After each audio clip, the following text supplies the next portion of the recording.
On revient donc avec Monsieur Jean Joachim. Jean Joachim, il a été secrétaire général des MPI, il faut le dire. Donc il connaît très bien l'économie de ce pays. Il a été aussi conseiller régional jusqu'en 2009, c'est ça? Oui, 2014. 2014, de 2009 à 2014. Un mandat.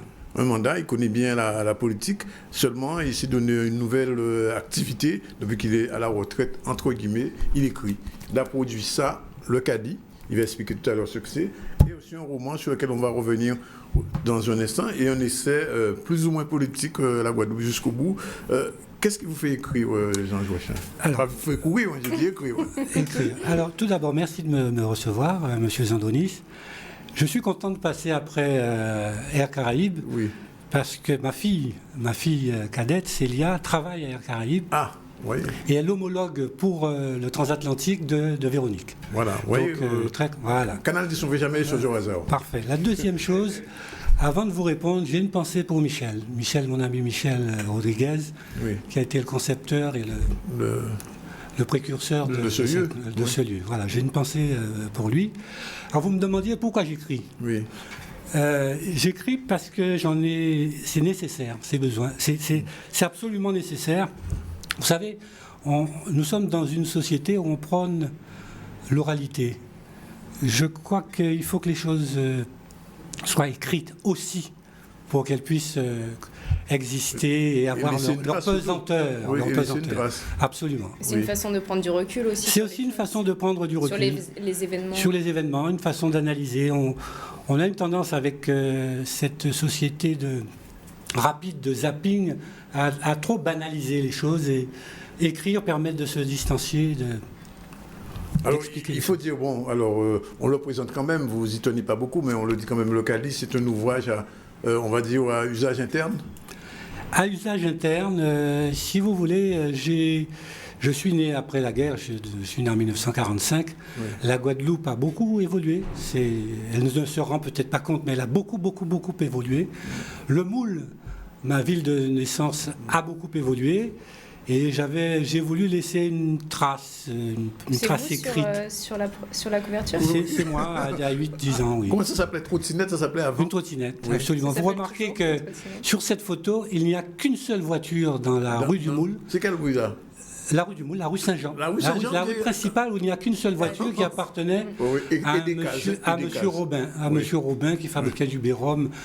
Cette photo, à elle toute seule, vous donne un peu la dimension des changements qu'a connu le Moule. Alors, vous avez écrit aussi ce roman à clé, on va dire. Voilà. Alors, ça, c'est un roman autobiographique. Oui. Le Moule, voilà. Oui. Ça, c'est un roman. Oui. Alors, vous dites à clé.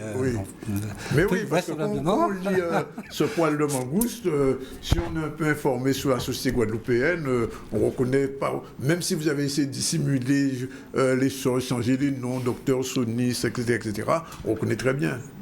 Peut-être. Vous avez des choses à dire, c'est ça? Je ne vais pas changer la Guadeloupe.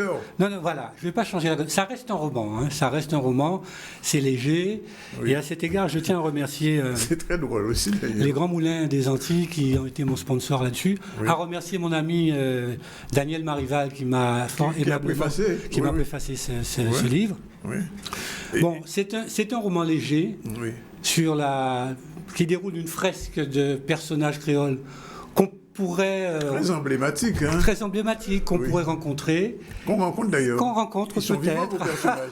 Ils ne sont pas morts vos personnages. Il y en a, il n'y a pas de nom sur mes personnages, il n'y a pas de visage. C'est pas un film, c'est un roman. Ça reste un roman léger, mais la trame est authentique. Oui. Les personnages, on aurait pu les rencontrer. Oui. Vous avez semblé... Le grand béquet créole qu'on voit, ce personnage qui a un nom à Amaury Bourbon de Chazeil. Amaury de Chazeil, oui. Ben, c'est un béquet qui aurait pu... Il est toujours vivant, apparemment. Je ne sais pas, monsieur, je ne sais pas. Il n'est pas disposé à en dire plus. Le musicien Fred, comment il s'appelle votre musicien qui... Miroval. Miroval, oui. Fred Miroval. C'est un musicien antillais. Un musicien antillais, il est vivant. Mais non, mais on sort du roman avec vous. Si vous voulez que je lise aux téléspectateurs juste la quatrième de couverture, parce que une enquête policière menée par les commissaires Chapeau et Aubin est déclenchée suite à un meurtre commis sur la servante des Bourbons de Chazeil. Voilà. une grande famille de béquets blancs créoles de Guadeloupe. Le crime serait-il lié au bébé qu'a eu Nelly Bourbon-Chazeille à l'insu de son mari? Alors c'est quand même particulier, une béquet la femme de béquet qui enfante d'un Guadeloupéen. C'est très rare ça, hein. Sauf dans les romans, mais enfin dans la réalité, ça. Dès qu'on fait, Surviennent alors d'étranges événements. Des attentats à la bougie explosive sont perpétrés sur des personnalités connues de l'île et des morceaux de peau sont prélevés sur des morts. S'agirait-il de sorcellerie à grande échelle? Le vécu obsessionnel et morbide du passé peut rendre fou. Cette vérité sera révélée grâce à un poil de mangouste. Cette histoire nous montre une Guadeloupe dans la peur et offre une fresque humaine épicée avec une description colorée de personnages authentiquement créoles. Ça se passe dans les années 90. Ça se passe dans les années 90. D'accord. Voilà. Vous étiez un observateur vraiment attentif de la réalité de votre pays. Et vous avez pu transmettre ça dans un roman, finalement, qui est plaisant. Et Céline, je vous passerai ce roman, il faudra le lire. Oui, volontiers. Puis c'est vrai que la couverture et le titre m'interpellent, un poil de mangouste. Oui, il y a un petit côté suédois. J'imagine que il y a plein enfin, ça veut dire plein de choses derrière en substance. Un poil de mangouste, il y a une expression créole qui dit « on poil la mangouste » pour dire très peu de choses. Pour dire très peu de choses. Et donc, dans l'enquête policière, c'est grâce à un poil de mangouste que le coupable